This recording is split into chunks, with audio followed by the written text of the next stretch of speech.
meeting to order so we can make some sense of some. Call the meeting of the Board of Public Works. Number 2, approval of the minutes of July 17th, 2020 Board of Public Works meeting. Motion, Derek. Mike. Any additions or corrections to the minutes? Hearing none, all those in favor say aye. All those opposed, same sign. Motion carried. Citizens' comments. We have no citizens that want to speak, I think. Construction update presented by Tim Rasmussen, followed by Josh Marwood, city engineer. Good evening. I will discuss some of the key takeaways of the construction projects the street division is responsible for, starting at the top of the list in your packet. On Thursday of this week, we have scheduled with American Asphalt to mill 2 inches of the existing pavement off on Anton and 5th in the East Industrial Park.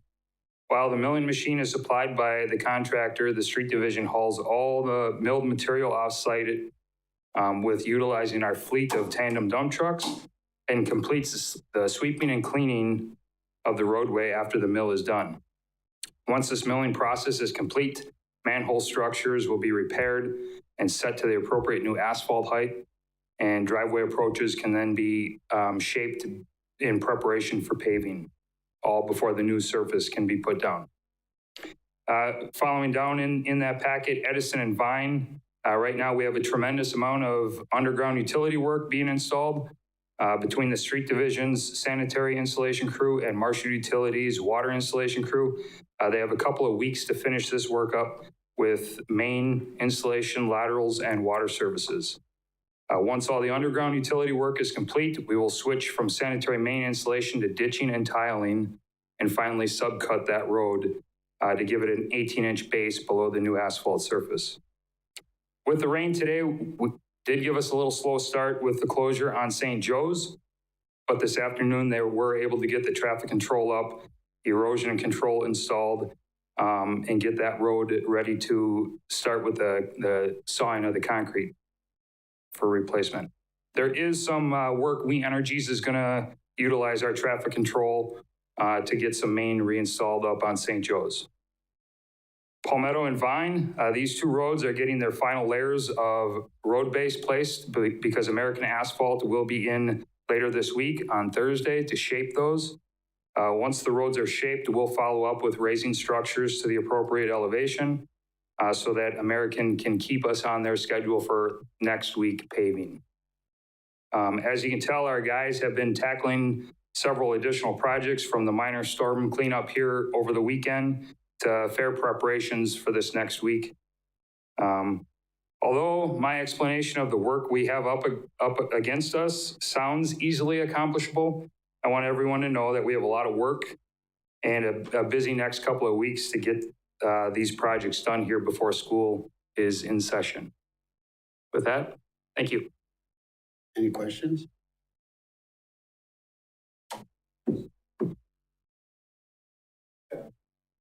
Mike?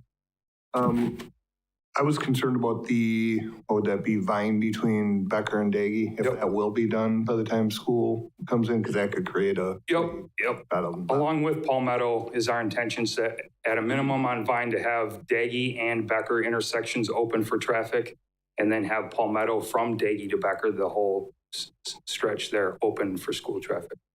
Yep. We just spoke to American Asphalt this evening to confirm their schedule with the rain and that they would still be here this week to shape. So that is our intentions. Ross? As long as you're there. Peach and Becker, the asphalt cut away from the concrete and kind of a washboard ripple. The ripple there on the north side of Becker? Yep. Yeah. What's the plan there? I thought it was going to be done before school, but fell off.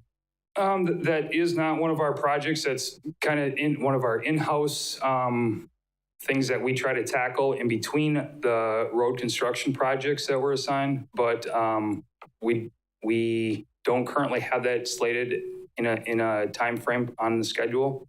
It is, although inconvenient to drive, the feel of that, but we're hoping to still be able to tackle that here with slight lane rerouting while school is in session. Unfortunately. Anything else? Josh, you're next. All right, construction update from the engineering division. Our contract on Arnold Street is got quite a bit done last week or the last couple of weeks. I think the last time we spoke, the underground had just been finished. As of Thursday, the storm sewer was complete and all the grading and base is in place. Curb and gutter will be going in later this week, I believe. The Central Avenue crosswalks are all completed. You've probably seen those.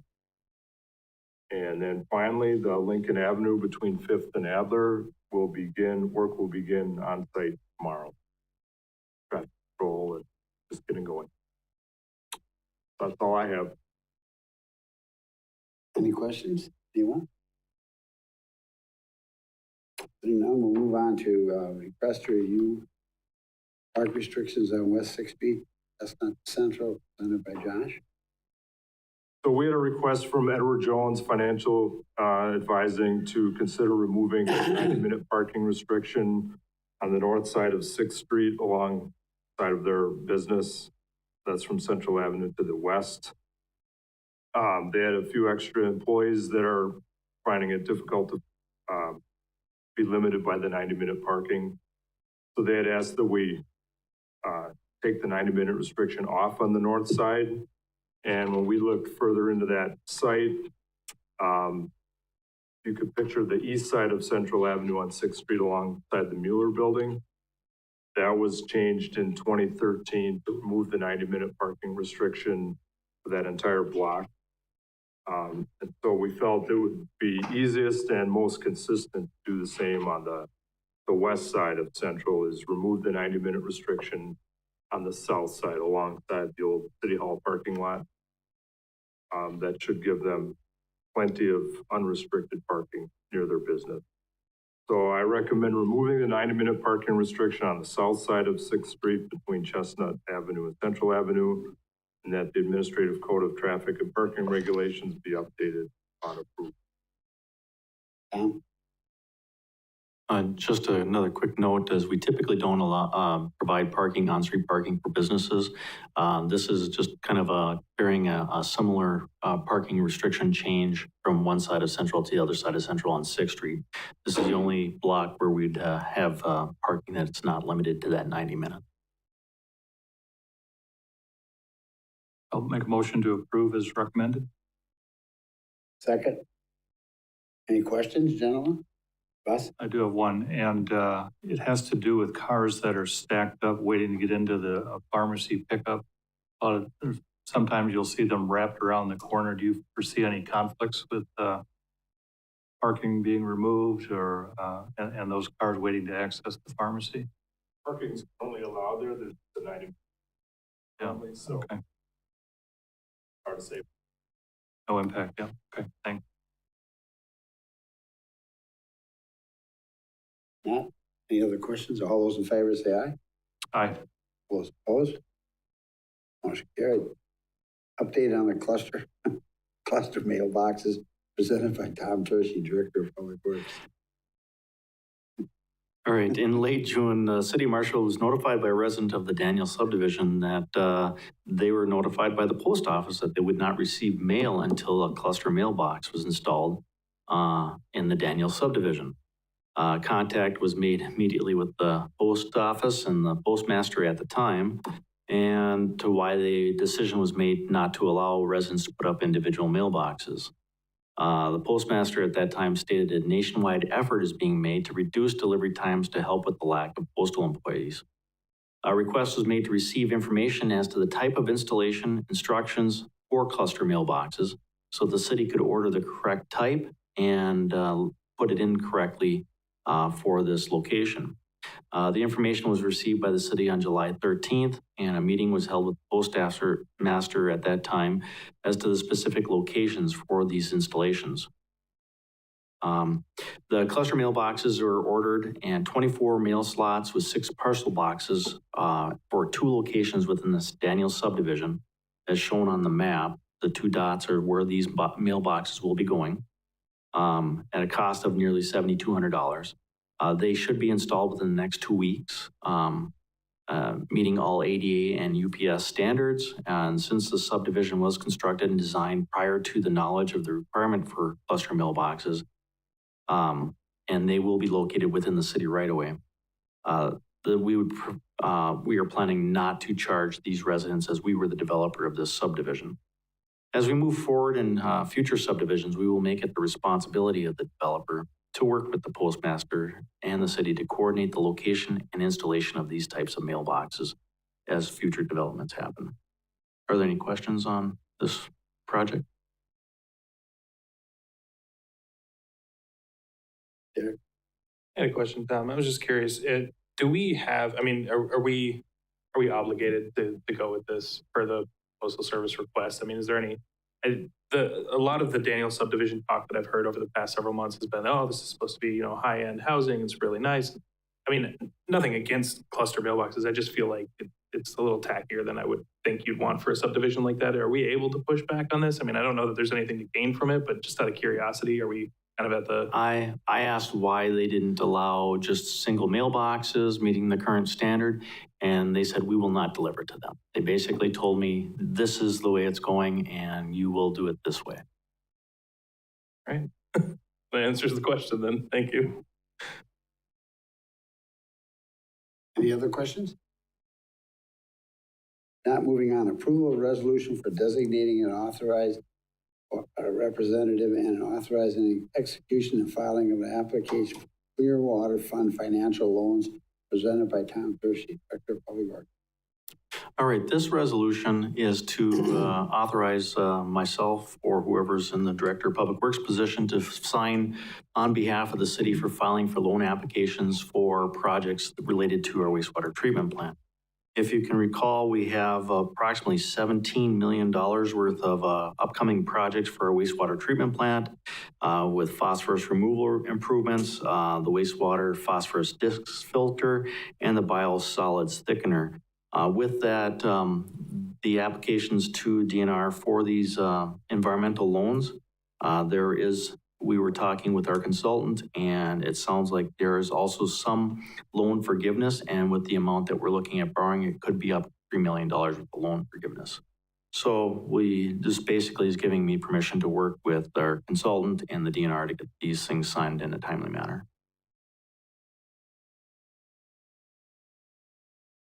Need a motion? Like, I actually had a question. Okay. Good. Just as I read this, it seemed very vague, and I don't anticipate any kind of issues here, but my main question was just that, is this essentially saying that you would just be the legal representative on the contract for that, because I think the thing that threw me off was the last line of take any and all necessary steps in connection with said applications is like, this will still have to go through processes, correct? Like this will have to go to Public Works or the council or things like that. It's not, hey, we're giving you free reign. No, you're right. You're not giving me free reign. In fact, there's another resolution that was done by finance budget personnel that will actually give authority for the finance end of it to Jennifer Selensky, our finance director, as part of the borrowing and setting up the loans and everything like that.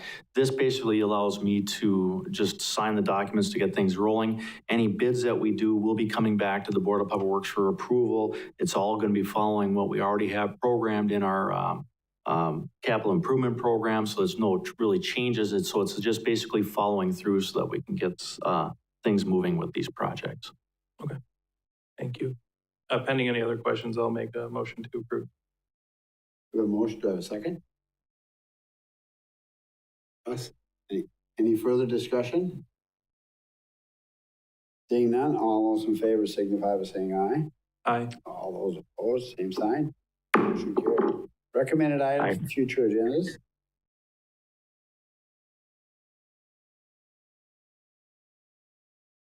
You guys hear Brian? He said aye. Aye. I thought he said hi. I thought he was trying to jump in.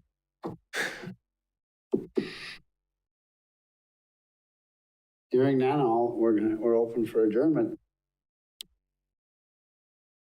Second. All those in favor? Aye. We're adjourned. Thank you, gentlemen.